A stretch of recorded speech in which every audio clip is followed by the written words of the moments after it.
Sacrifice করতে হবে, ঠিক আছে করবো। ইয়াস বারবার প্রীতিকে থামানোর চেষ্টা করতেছে, ওর দিকে তাকাও, ইয়াসের দিকে মানে তোমার এক্স বয়ফ্রেন্ডের দিকে তাকাও চেষ্টা করে, কিন্তু প্রীতি বলতেই থাকে এক্স গার্লফ্রেন্ড আমি তো, এইবার তোমার ডালে শুনে না, শুনে তারপর ডালে কথা বলে, আমি তো বিবাহিত, আমি আবার কি করে বিয়ে করবো, একটু আমার তো একটু বিরক্ত হয়ে যায়।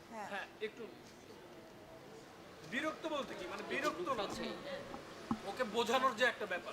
হ্যাঁ আমি তো বিবাহিত, আমি আবার কি করে বিয়ে করব, আমরা তো আসছি সাক্ষী দিতে, আপনাদের বিয়ের সাক্ষী হয়ে। আসলে আপু একটা ঝামেলা হয়েছে, এই জন্য এত লেট হয়েছে, আমরা জানতাম না এতটা লেট হবে, সত্যি আপু সরি, এটার একটা তুমি তোমার মতো দাও। ওকে রেডি শুরু করব। আরে আপু থামেন, আমি তো ওইখানে না আপু হচ্ছে এইখানে। ওকে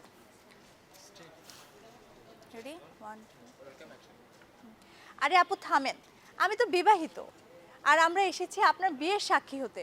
আসলে একটা ঝামেলা হয়ে গিয়েছে দেখে আসলে আমাদের এত লেট হয়েছে, সকাল থেকে সন্ধ্যা পর্যন্ত আসলে একটা ঝামেলায় ছিলাম আপু, এই জন্য এক্সট্রিমলি সরি, কিন্তু আমি এসেছি আপনার বিয়েরই সাক্ষী হতে। প্রীতি